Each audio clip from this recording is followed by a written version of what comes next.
We live in a fast-paced and hectic world where it's easy to feel overwhelmed, stressed, and out of control. How do you manage all the competing pressures without losing sense of yourself? How do you stay focused enough to not only plot a path, but follow it? Welcome to Recovery Road, a show that offers inspiration, insight, and intelligence, as well as success stories from many walks of life that can show you how you can control your own destiny. Our knowledgeable and entertaining hosts and their guests give practical advice that you can use every day on your road to recovery. Now, here are your hosts, Leah Mattinson and Greg Bird. Hi, everyone. Welcome to Master Your Life, the show of insight, intelligence, and inspiration, where I ask you each episode to consider who is it you are right now and who is it you would most love to be. What kind of life are you trying to create, and how's that going for you? Could you use some tweaking? Hopefully, our inspiring guests bring you some insight and help to meet those things that you want to be creating in your life in all areas. It's my absolute pleasure to welcome to the show today with my beautiful co-host, Greg Bird, who he and I have been doing this divine intervention around wellness and financial well-being. So welcome, Greg, to the show today. Excellent. Thank you, Leah. Happy and honored, and even more honored to have my good friend Colin Christopher here today. So a lot of anticipation, excitement we drummed up for this week leading up to this show. So Colin, welcome to Leah's stage. It's a pleasure. Thank you very much for inviting me. It's great to be here. Awesome. Well, just to share for the listeners and viewers, I first met Colin, it would have been about 2 years ago. So BNI International, they had a networking event. It was all about creating referrals for other business owners. And he was sitting graciously up the front left of the room. I was sitting tucked at the back of the room. And one gentleman by the name of Neville Ward asked Colin, so what are you looking for in business? And he says, well, I would really like to find a company that I could come out and help them with their sales training. I'm like, hey, that's my guy. That's exactly what I was looking for. And that's where the friendship started. So again, Colin, if you want to build upon kind of that beginnings there, you and I got working together. Yeah, I remember it was actually, we were sitting in that little, it was a boardroom of, I think about 15 or 20 of us, and just different occupations, different businesses being represented. And Neville was the one doing the training. And we were just talking, and I was trying to figure out how to be a little more successful within that BNI structure. And like you said, Neville told me to just ask what I was looking for exactly, and then we connected. And I remember coming down to your office, I feel like it was just 2 or 3 days later. It was very quickly.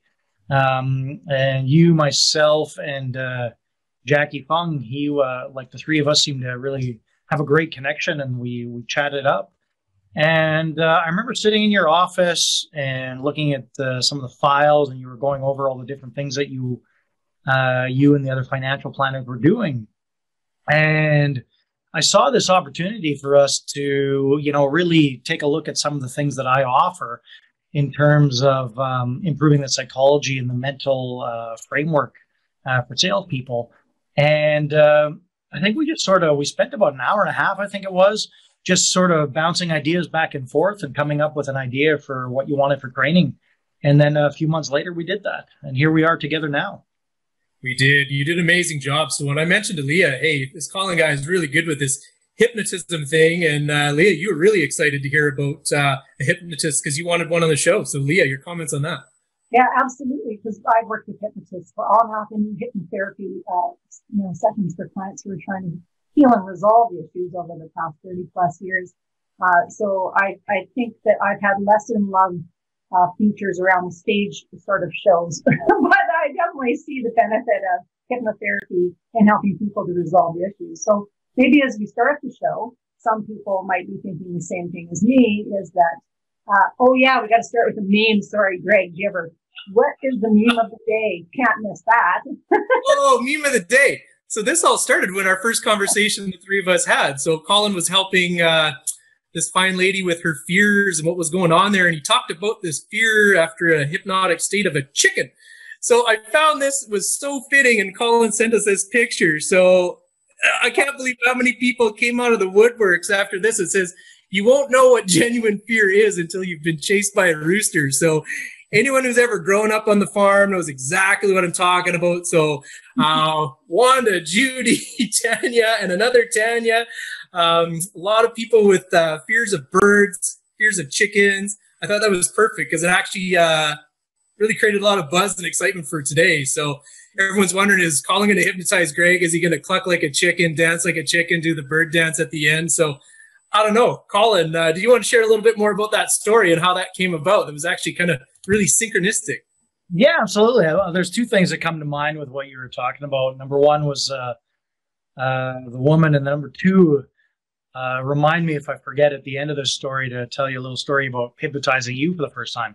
So the woman, she basically, she was taking a taxidermy class, and she had to stuff a bird or not mount a bird, I guess, as part of the class to pass. And this is something she's always wanted to do. Like, it was sort of one of her life passions, except she was deathly afraid of birds. And so she came up and we sat down and started, just chatting, casual conversation, trying to figure out what it is that she was afraid of birds. And we really couldn't figure it out. So what we did is I put her in a hypnotic trance and regressed her back to the very first time that she actually had an interaction that caused that fear. And it turned out, now I remember sitting there, and she goes, okay, I see them. And I go, okay, what do you see?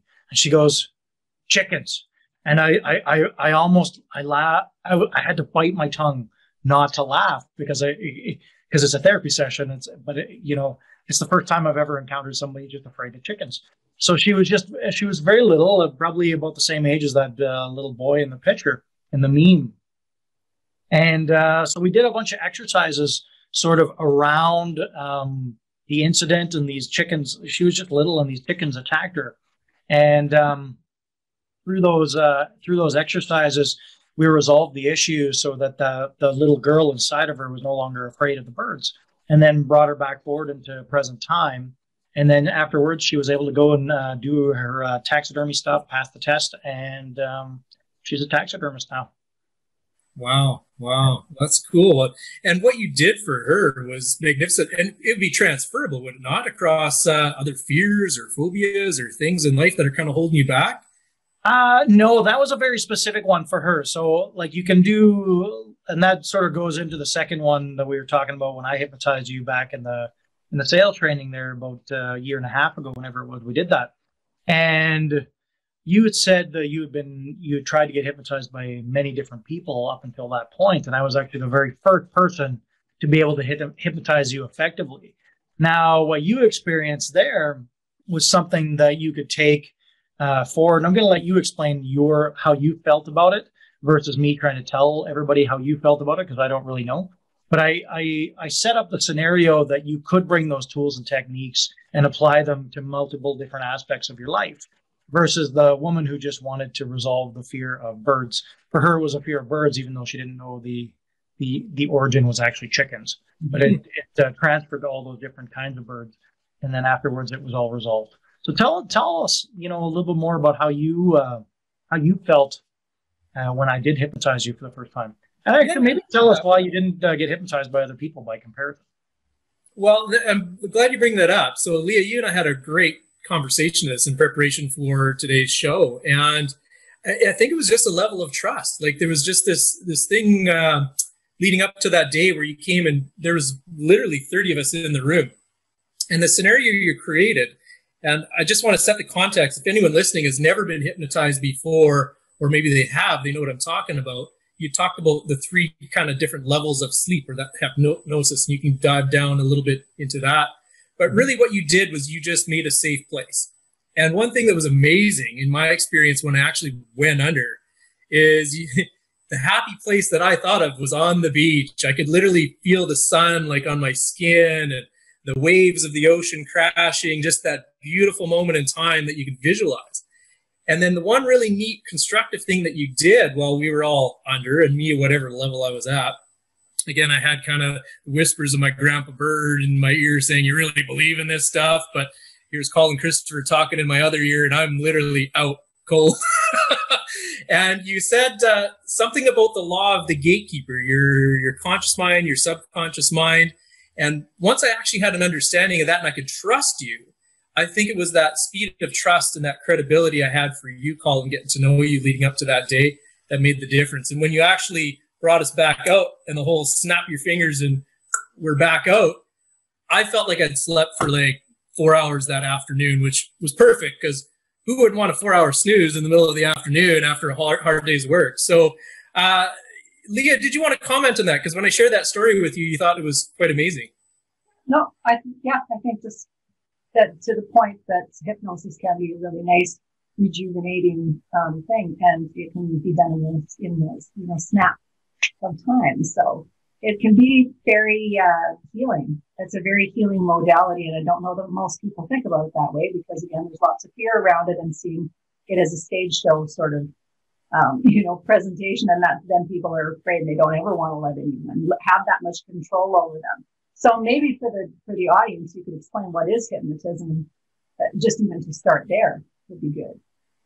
Yeah, sure. So hypnosis is, I think one of the best definitions I've heard of is it's just an altered state of awareness where your subconscious mind is allowed to impress itself or express itself. And for the expression, you're probably thinking of the stage hypnosis shows where you get to see people, do all those weird, funny, wacky things, depending on what it is. Like being a chicken, yeah, absolutely. Although I've only ever done the chicken once because I find the chicken and the dog kind of cliche, although it's ironic that I hypnotized somebody over the fear of chickens.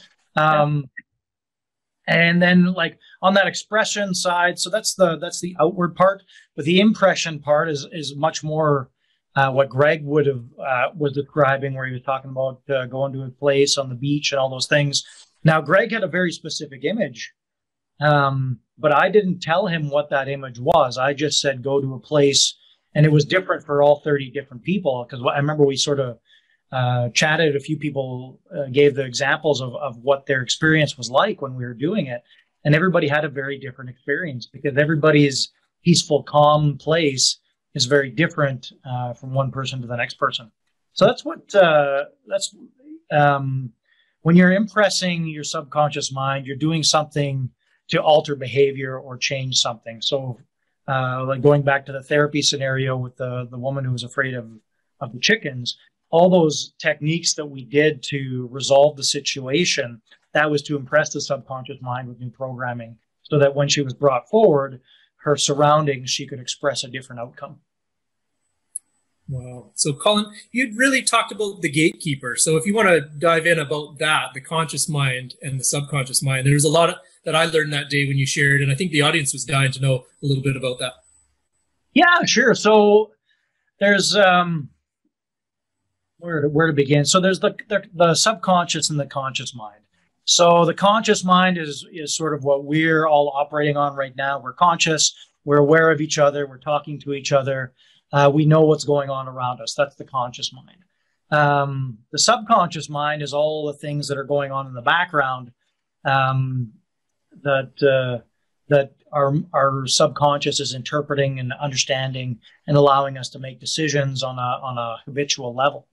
Now, where the gatekeeper comes in, basically the conscious mind, it's the gatekeeper of the subconscious mind. So anytime your conscious mind is like impaired, distracted or unconscious, hypnotized is obviously my favorite one, where the conscious mind is bypassed. Basically, when your conscious mind is bypassed, that gatekeeper function is rendered ineffective, I think is the best way to describe it. And when that gatekeeper is rendered ineffective, the subconscious mind can be programmed in whatever way that you want to program it. Which can be significantly awesome, but it also can be significantly not so awesome. There's lots of things that hijack our consciousness.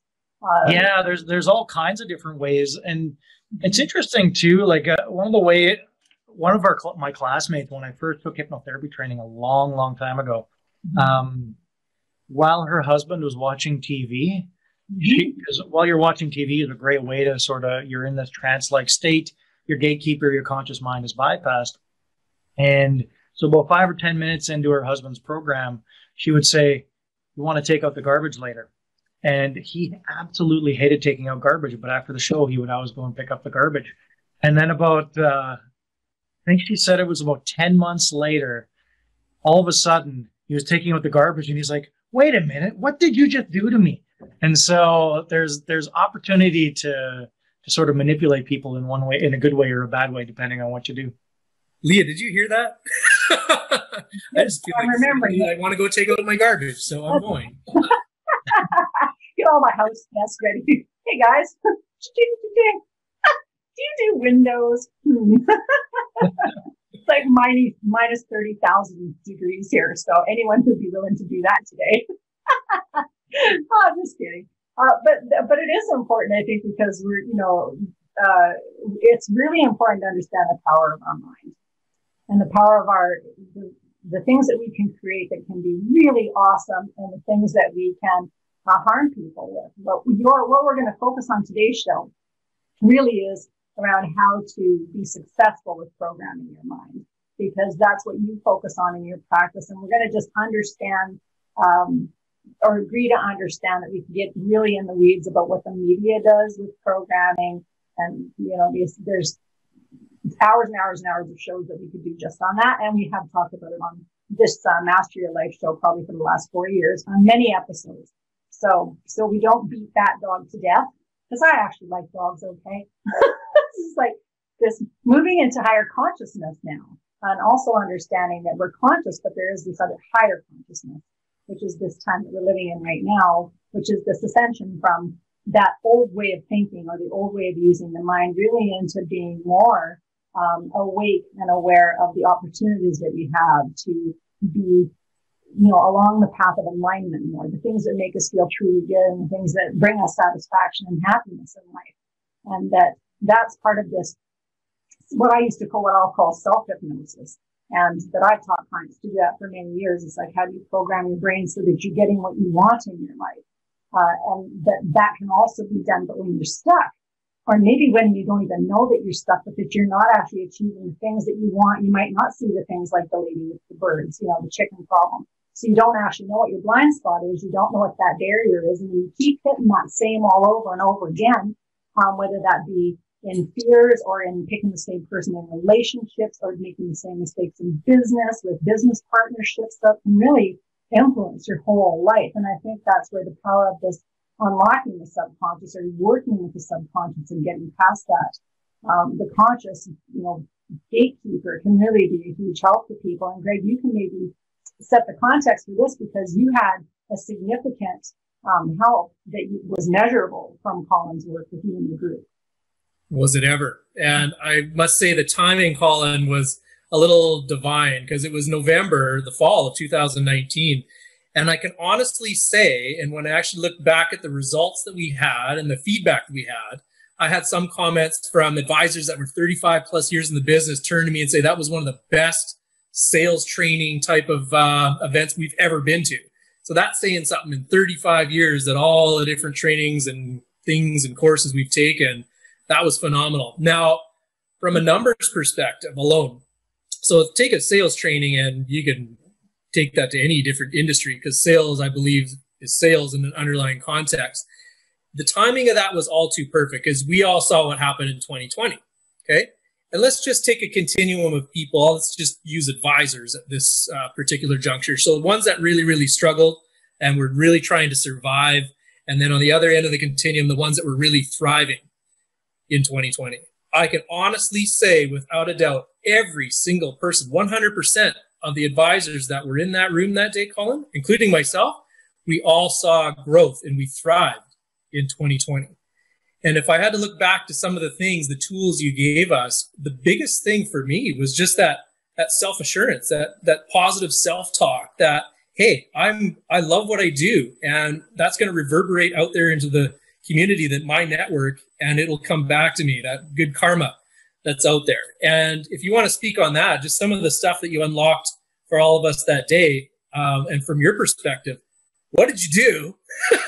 And how did it work? If you hypnotized the whole class of 30 people and all of a sudden we became star salesmen going over the most challenging year of everyone's career, what did you do? Well, I think two things. Number one, Leah, when you were talking earlier, you were talking about programming and self-hypnosis, and whether you're programming intentionally or whether you're programming by accident, you're always being programmed by your surroundings, by your environment, and how you're reacting to it, and how other people are reacting to you. And so with that framework in mind, going back to the training where we had those 30 advisors in the room, one of the things I did was to give you guys all the tools to really think about how you want to program yourself. It wasn't me programming you. It was showing you the different tools and techniques that you have available at your own disposal. You know, that are, a lot of those are in the book, and we went over some of those within the training. We can maybe go over some of those here today, depending on what you guys want to do. But the idea was to be able to give you guys the tools and techniques, not only to recognize what's manipulating you in your environment, but how to do something about it so that you can spot how you're reacting, whether it's your friends, your family, the media, whatever it is, so you can see what's going on and then do something and alter and change and improve your behavior and your outcomes and your habits based on where you want yourself to go. A lot of it, as I said earlier, you're programming yourself intentionally, as we were discussing, or unintentionally. And really, I gave you guys the tools to program yourselves intentionally, despite what was going on in your environment. That was the primary thing that I did, I believe. Would you agree that's what I did, or was there something else that you feel I did? Oh, 100%. But even just the explaining of it, I think, and what you did to build trust and credibility, and maybe we need to just rewind just a little bit here, is your story, your humble beginnings of how you got into hypnotism. I think the audience would want to know, like, how did you get your start? How did you get that power to be able to do what you do? Yeah, you know, it's some people think give it a supernatural bent, especially with you know, doing stage shows and performing, and they see hypnotists make people do all these, you know, crazy, amazing things. And then there's also like the feats of strength that you can make people do. Like I've done ones where I stand on a person who's rigid, and their body, one's on their neck and one's on their feet, or a chair's on their neck and a chair's on their feet, but there's complete space underneath, and you stand up on top of them. So there's all kinds of neat things you can do on that side. But really, for me, it all started back in high school. We used to have a teacher, Mrs. Klein. She used to hypnotize the entire class for relaxation to get us ready for during drama class. And one day, Mrs. Klein was sick, and my friend Nadine, she came up to me and she said, "Colin, you should do it." And I remember thinking, well, you know, I don't know how to do that. And she said, "Just give it a shot." And I remember sort of the rest of the class was all over listening to our conversation, and they all go like, "Yeah, Colin, yeah, do it."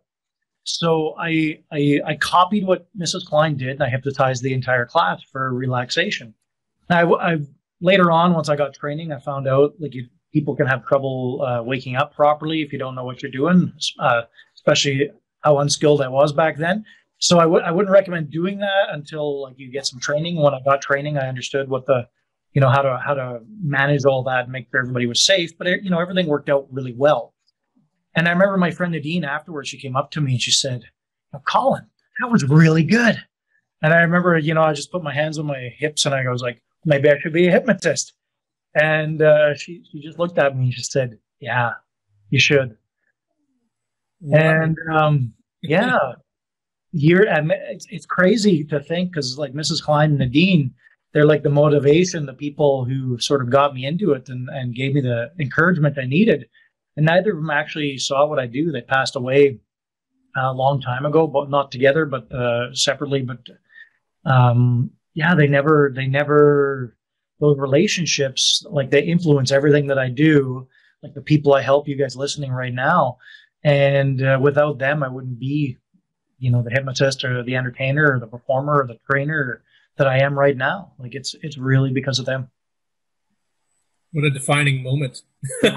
And I tell you, there's so much to what you just said there. Now I know why my back was hurting so bad after I woke up after my nice trip to the beach. But I don't know who stood on you, but it wasn't me.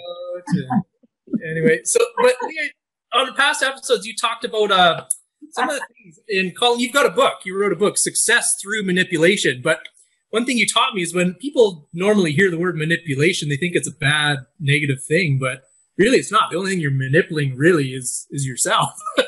So, Leah, one cool thing, Chapter 9, there's the law of fight or flight. And we've talked a lot about that, how you talked in another episode about fight, flight, freeze, and disassociate. Dissociate. Yeah. Dissociate. Take, flight, or freeze. Flight, flight, or freeze. Dissociate. The fourth aspect of that is dissociate. Isn't that funny? So people just don't do anything or they become another persona. Mm-hmm. Take on another persona in order to deal with whatever it is that they've got going on. So, yeah. So I think, our brains are very interesting, and unlocking our brains is just really starting to be understood. And I don't know if it ever will be fully understood. That's why we're supposed to remain a mystery. But still, we're supposed to be the most bright, shining thing that we can be of ourselves, whether that's completely reverent or completely diabolical. So it's, you gotta take your pick of which side of the fence you're going to be on, and get on that the refining yourself and being a better human being in whatever regard you're supposed to be here on whatever path. So bless Mrs. Klein and bless Nadine for helping you to get on your path. Maybe they're watching from the other dimensions. Who knows, right? Cheering you on, and all the things that you do in your life. And you haven't necessarily had an easy life. I think that this is the other thing, is people might have the idea that because you're a hypnotist, you maybe have been able to hypnotize everyone around you to just be and do and have, however that might turn out. So does that work that way? Can you just manage?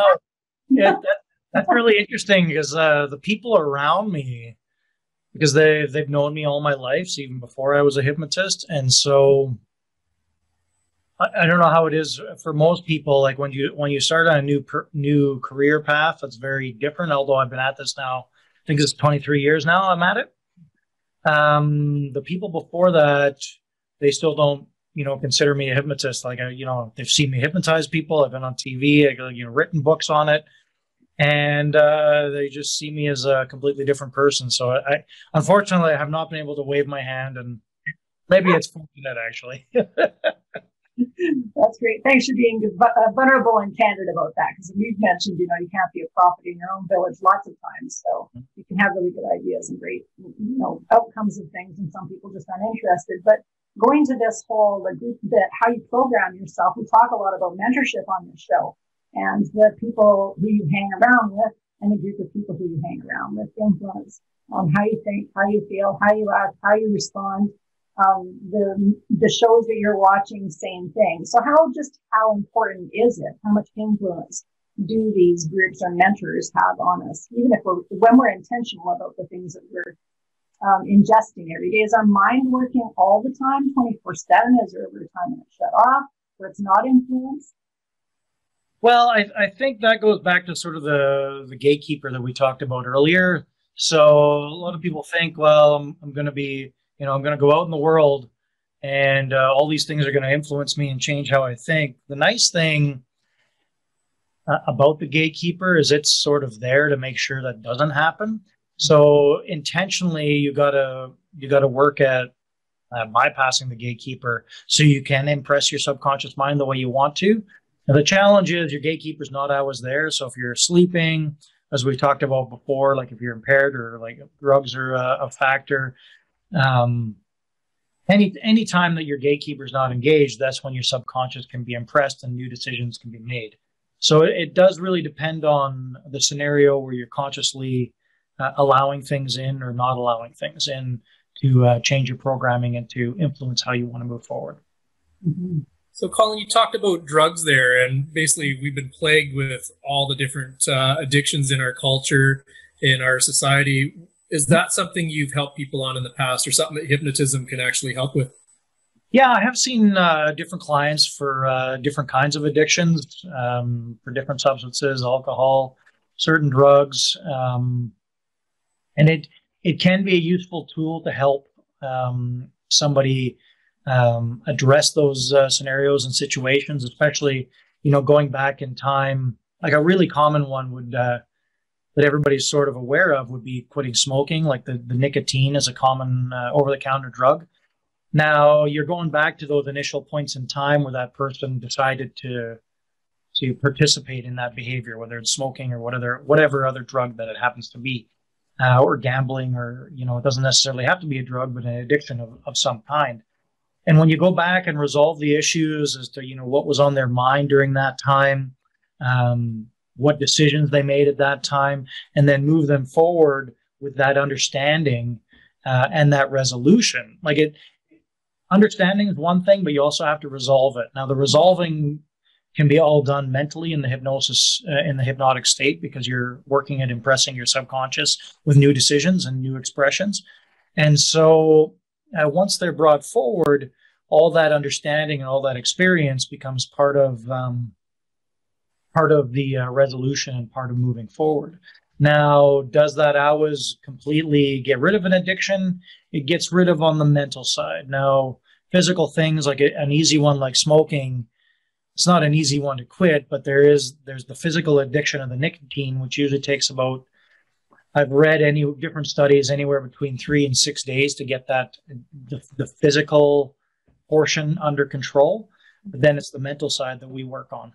And so those are the two differences. So that also depends a little bit on what drug and what the circumstance is, and how to get that substance out of your system. Does motivation play a factor as well, Colin, when people come if they're feeling motivated to quit? Does that help with the success, or? It depends on where that motivation comes from. Motivation typically, I find, is an external source. So I go see a motivational speaker. I'm fired up. I'm excited.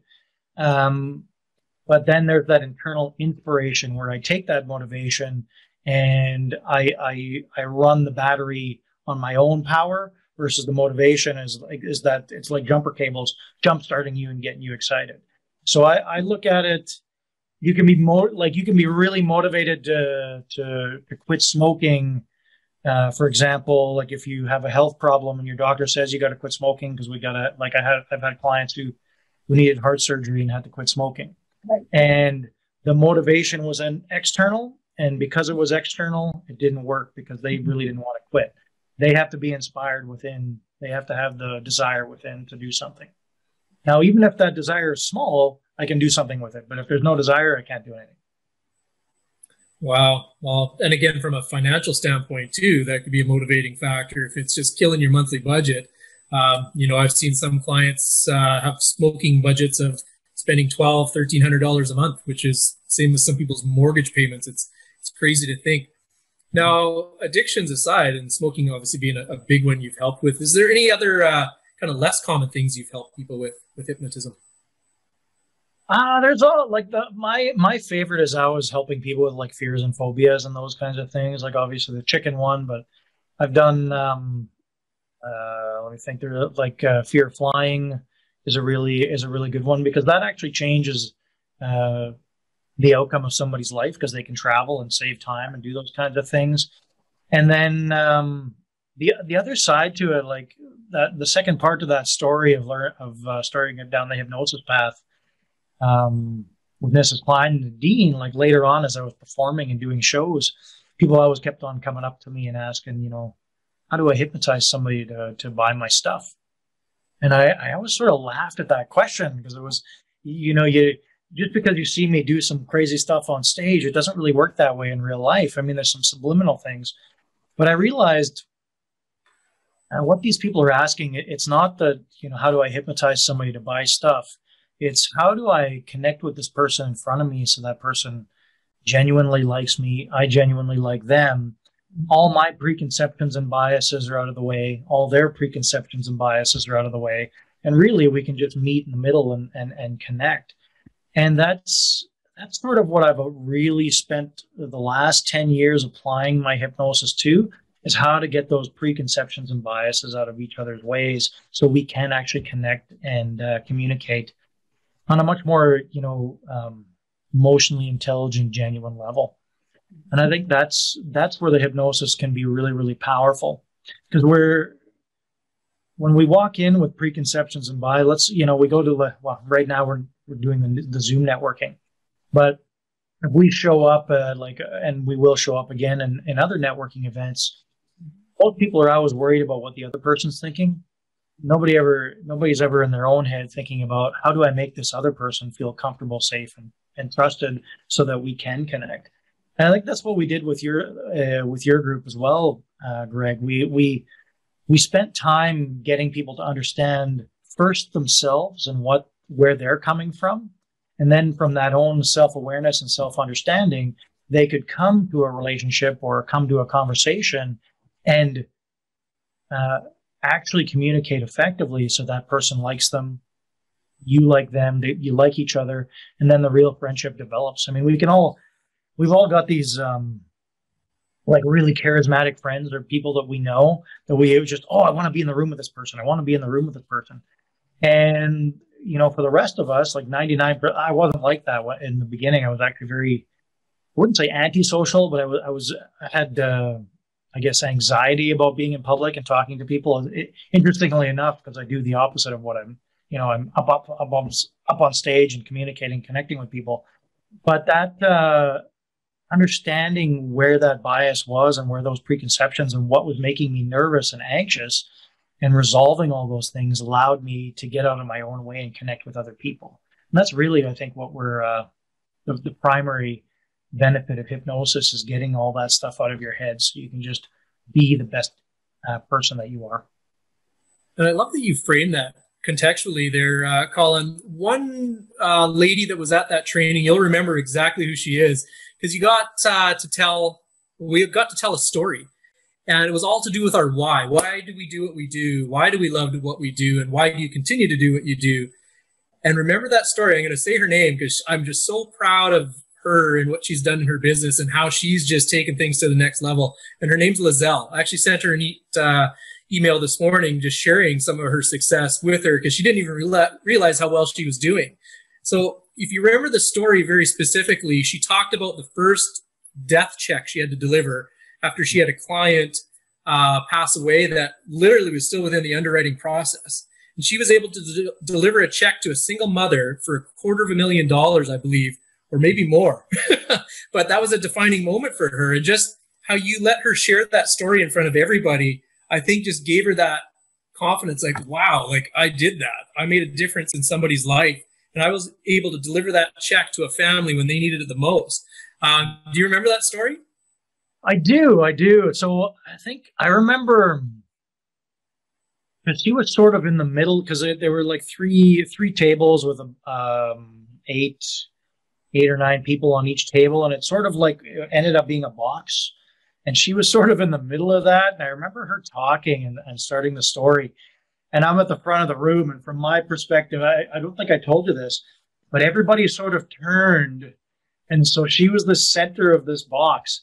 And she was just telling that story, and I was watching everybody as she was explaining this, and everybody almost collectively, nobody cried, but you could feel the emotion in that room. You could feel the connection.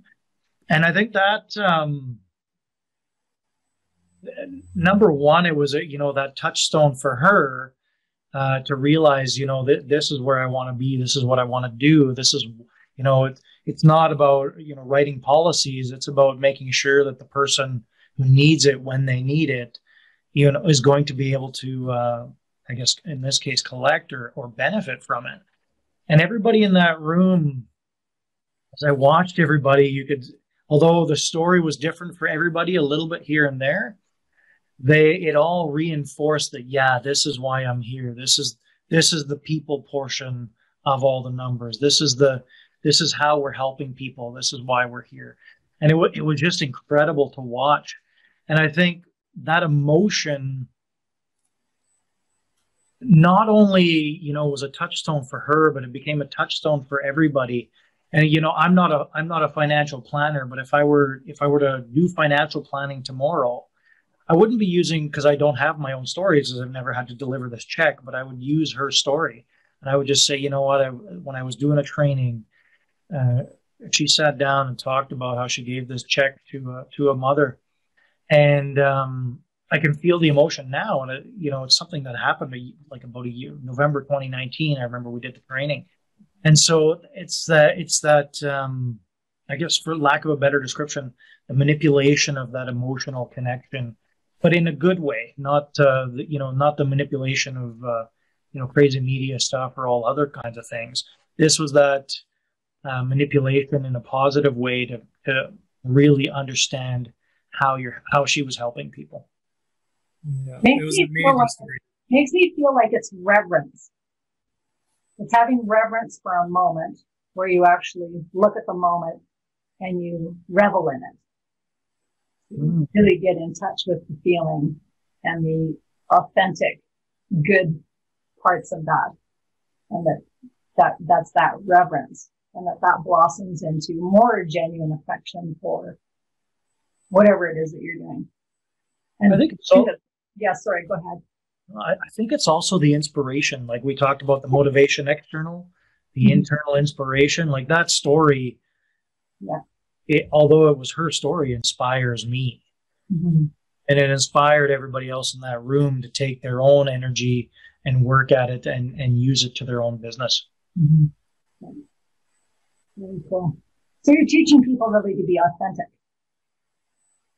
Yeah, in a lot of ways. I think we're all authentic to our own abilities, but it's getting rid of the masks and the airs that we have and we put forward, and getting those out of the way so we can just be ourselves. We have a tendency to layer, or at least the people who I help have a tendency to layer fakeness on top of authenticity. And I don't think it's on purpose. I think it's just stuff that we've learned in school. We have different, hats that we wear in work and home life and all those different things. And instead of trying to play to all those different hats, take the hat off and just be the person under the hat. Lee, you heard it. Get rid of the masks. Yeah. You heard it. Get rid of it. I'm wearing my mask, Colin. Enough about that. Moving along. Anyway, yeah. We'd all like to get rid of that mask, but figuratively, can you just quell some of the myths about the little hourglass? You're getting really sleepy. Those are pretty standard. Like I think hypnotists used to do those back in like the 1800s and stuff. Really, what they're doing is they're giving you an object to focus upon, to distract you a little bit, to get your gatekeeper out of the way. But really, you don't need any of that. You just need to close your eyes and just follow the suggestions. It's interesting. Like what movie was it? I think it was like The Butterfly Effect. I remember the hypnotist had hypnotized, what's his name? Ashton Kutcher. I can't remember the character's name. But he was trying to wake him up. He's like, okay, on the count of 10, you're going to be wide awake. And in the meantime, he's freaking out in the chair. And he's like, 1, 2, 3. I'm like, just say, wake up, dude. Like, yeah, you don't need all these, all that stuff is like subterfuge and distraction and misnomers. But like modern hypnotists are, we're really good at just doing it very quickly with the sound of our voice and saying and structuring the words so that you can follow that without having to use all the props. Now, at the same time, sometimes props can be pretty effective if you're doing it on a stage show or something else like that. It really depends on what your outcome is as the hypnotist and what you want to portray. Right.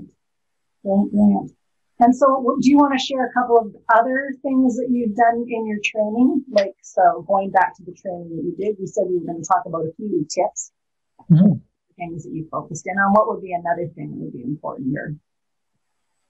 Well, let's see. I think, so we talked about like how I got into it. We went to sort of what we do during the training. I think one of the things we can touch on a little bit more, like I actually only do hypnosis in the actual training. What did we do it for? Maybe 10 minutes, Greg, I think it was, in the 4 hours that we were there together. And that was specifically to give a specific tool and technique to reinforce that you can come back to this place of power and strength. And from there, the next things that we actually did were how to connect with somebody. So the idea is to go up to a complete stranger when you're, wherever it is, you're at this networking event, and to, everybody walks up, and we have this expectation when we're at this networking event that we're going to talk about work immediately. We're going to go into the small talk of, the sports game. Super Bowl was yesterday. Water cooler talk, all that small talk. And when you're in a scenario where you want to meet a bunch of people at a networking event, 10, 15, 20 people, if everybody's talking about the exact same things, the idea is to break that pattern, to break that gatekeeper. So the gatekeeper would be your small talk, your weather talk, your sports talk, all that kind of stuff that keeps the person from being connected and impressed, keeps their subconscious from being impressed upon. And so to bypass that, the best thing to do is to actually talk about something else completely. And so we had talked about starting the conversation. Did we do we did the AAA's game, I think, right? Is that the one we did, Greg? Yeah. So, for example, if I just met Greg, Greg, nice to meet you, handshake over the internet. And so, perfect timing as you're drinking the water. And so we've met, and I go, out of curiosity, we're at this networking event. Greg, out of curiosity, what kind of work do you do? The reason I ask is I was actually reading this psychology test the other day, and it's called AAA's. So I'm really curious, if you had to choose, would you want to be an astronaut, an accountant, or an actor? Which would you choose? And I think I said astronaut. Mm-hmm. Leah, what about you? What would you choose? Astronaut. Astronaut. Okay, so astronauts, they're calculated risk takers. They're good at working on their own, but they're also great at working on groups because they're doing these risky things and they're working together in teams. Now, does that describe your personality a little bit? I think Greg, it does. Leah, how about you? Greg, I remember now that we're doing it. It was a year and a half ago. So I'll say my second choice would be actor. Your second choice would be actor. So an actor would be someone who's like the life of the party, wants to be the center of attention. Does that describe you? So I'm like a chameleon. I think I can do that. I can be that and be authentic and genuine, but I also have other things that I enjoy. So accounting, I would say, would be my least favorite. So what does it mean? I'd like to follow the rules and play by the book. I have a lot of friends who are accountants. Thank you, all of my accountant friends. And now the fourth option is actually not to pick any of those. You say I don't choose any of them, and those are out of the box thinkers. Yeah. And now the idea is normally, so what I did with Greg when we did this example is astronaut. I explained it, and I started guiding the conversation in other directions. So instead of talking about work, which everybody else is doing at this networking event, I've bypassed the gatekeeper and I've done something interesting. Now, it did describe Greg fairly well. For you, Leah, you felt like you were more of a chameleon. That's okay. It doesn't matter what the answer is. What matters is the fact that we no longer are talking about water cooler talk. We're actually talking about each other's personalities, something interesting. And then as the conversation progresses, I know we're both here to meet other people, but I'd love to connect again. Give me your number. Just text me right now, and then I'd get you to text me and say, you know what, Leah or Greg put in astronaut Greg, Leah put in accounting Leah, or whatever you decided to do. And now all of a sudden in this text message, not only have you gotten their contact information effectively, but they're going to remember that conversation immediately, whereas everybody else doesn't remember that conversation. Everybody else was talking about sports and weather and et cetera, et cetera. Yeah. So cool, because what I find at networking things is that people corner me and then I can't get away. It's just like, I gotta go. I'm going. This is me going. No, but that's part of it. So it's like not knowing how to end things get, social niceties and things like that, it's much more difficult to do when you're in person at these. So I love that strategy. It's great. Well, and I said that strategy right at the end. You know what? We're at a networking event. I know you want to meet other people and I want to meet other people too. Let's exchange contact information because it's very safe. It's very easy.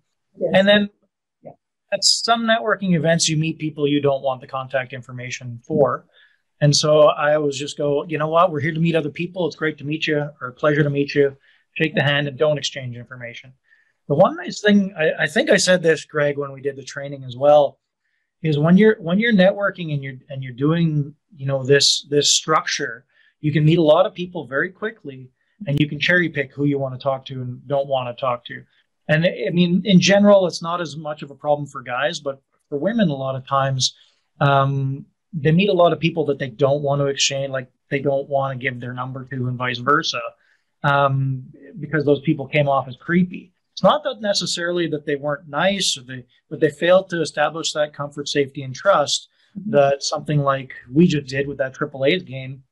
That's a tool or a technique to help you establish that comfort, safety, and trust, and not, have something fun and enjoyable and thought-provoking versus just the regular stuff. Love that you brought that up. And the best thing in marketing is that recall factor, plus also the timing it takes to do something different, right? Everyone talks about elevator pitch, elevator pitch, elevator pitch. What you just did is a whole different spin on being different and not being that guy that's handing out business cards like it's candy.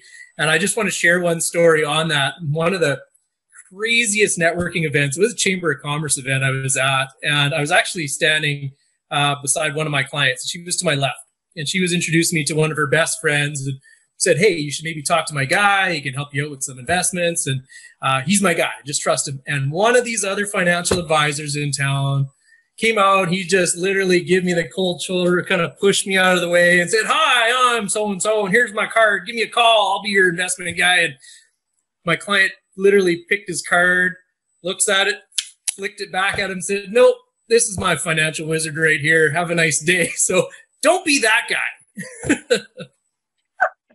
That's exactly right. But there are so many people out there like that, and they're losing. It's not that they're not good. It's just that they don't know how to, if you want somebody to turn over your money to them so that you can help them obviously make more money and plan their retirement, plan their future, you got to trust them. Right. We're not that disconnected. Our money and our hearts are not that far apart. So this whole, whatever it is, of not connecting at the heart sort of level, I think that people are getting less cerebral and more about making connections that are meaningful, because they're lifetime connections. When you're talking about people's money, that is a lifetime connection. It's legacy. You want to be looking at these things from 7 generations, not 15 minutes of a relationship. So that's, that changes how you approach things, and and how you manage, or who you choose to have in your wheelhouse. For people who struggle with this, is there with the proper ways to introduce each other or to introduce themselves, like you were describing that fellow Greg? That to me seems like somebody who actually has not got good confidence. That it's the opposite. You act one way when you're really underconfident, and so do your skills actually help? Can you hypnotize somebody to relax and be less anxious in those social situations, Colin? Yeah, absolutely. And so that's more of a one-on-one session regarding looking at those confidence issues, because all of that stems back from what are the reasons, what's the cause that those things are happening. And so in a therapy setting, we'll go back to those initial points, those decisions. Again, similar to what we did with the fears and phobias around chickens, resolving the challenges and those issues that those decisions were made when they were younger, bringing them back forward with that proper information. At the same time, like Greg, when I did your group of financial planners, bringing them back to that happy place, or that place of power for them, depending on where it was in their mind that they went. Those things create immediate self-confidence, but not overconfidence. It gives you that, I'm in my safe place. When I'm safe, everybody else is safe, and that's how I can connect and communicate with somebody. There's a second part to that I want to share with the audience, is that while I was in that state of peace and sleep and calm and just feeling recharged, and Leah, to your point, did I feel less anxious? Heck yeah, because I'm in my happy place. I'm feeling the sunshine. I'm literally hearing the waves crash against the shore. Colin, I want you to share the one very second important piece is you got us all to write a letter to ourselves. Yeah. And not a physical letter, but you can actually, I could actually visualize myself writing the letter in my hypnotic state, in my trance. And then you said to put it in my back pocket so that when I was able to really need it, I could pull it out of my back pocket. I can still remember is it says to myself that I'm authentic, I'm genuine, I love what I do, and this is why you'd want to interact with me. And I think that was very, very powerful, that positive self-talk. If you want to elaborate a little bit on that. Yeah, what I did there was I created an anchor. And so very similar to a ship, when you lay anchor, it keeps you in the place that you want to be, or it brings you back to the place that you want to be on a subconscious level. And so by bringing it to that, that place that you were happy, and then creating that letter, it was a double anchor so that one, you're in that place, two, you have exactly the confidence and the mindset that you need. And then because you're in those places, then you can move forward exactly where you want to go from the strength of that position versus being somewhere else where, you don't have that letter, you don't know where you're at, you don't know what's going on, the environment's all affecting you. It's those touchstones that give you the tools that you can bypass all the environment and just be exactly who you want to be. Love that, because all through 2020 would have been so incredibly important for people who've never had any life challenges or whatever. If they've never learned any skills to be anchored, last year would have been a mind blower. And sometimes when you're put under an enormous amount of stress, if you don't have any anchors in your life or for yourself or in your mentors or your family, then it can be very difficult to come out of those things successfully. You make lots of poor decisions. It can cost you, not just in the short term, but really in the long term, that you can't back up out of some of those things. So the value of this, I think, is you're just starting to realize it now in your group. But that over the span of a lifetime for some of these 33 people, was it 33 that were in your group? What was the number? 30 in the group, yeah. And there's going to be actually 50 in the next group because we're bringing Colin back. Yeah, awesome. Yes. So when you think about that, extrapolating out to the families that they live in and the communities that they're operating in and the businesses that they're running or the way that they manage their health and well-being and how they walk through the world, that is like an exponential, thousands and thousands and thousands of points of effect on other people. So again, I just want to say, I just think it's incredibly important work. And very cool, your teacher and your friend to teach you this. Hold on, here we go. Yeah. I'm supposed to be the trifecta. Am I supposed to be the trifecta? Where's my Pokemon? There's the other one, the workbook. It's got all my notes there, Leah, I left for you. Exactly, the trifecta. So as we take the show out, we usually share a little song. So I am going to pitch This Is So Funny to Greg. He's going to read some lyrics to a tune before we wrap. Yeah, this is awesome. So on my drive into work today to the office, everyone's heard this song before. It's by Jimmy Cliff. I can see clearly now. Okay, I don't see any more chickens in my future or my past. I'm going to read you the lyrics now because it's all about rainbows and butterflies. Are you ready? Ready. Okay. Ready? Bring it on. Okay, I can see clearly now. The rain is gone. I can see all obstacles in my way. Gone are the dark clouds that had me blind. It's going to be a bright, bright, sunshiny day. It's going to be a bright, bright, sunshiny day. Oh yes, I can make it now. The pain is gone. All the bad feelings have disappeared. Here is that rainbow I've been praying for. It's going to be a bright, bright, sunshiny day. Look all around. There's nothing but blue skies. Look straight ahead. There's nothing but blue skies. I can see clearly now. The rain is gone.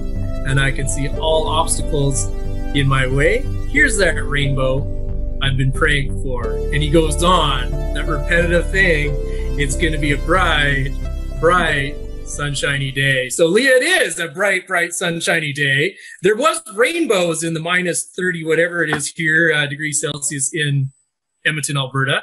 Did you want to share that before we close out the show? You saw a rainbow today.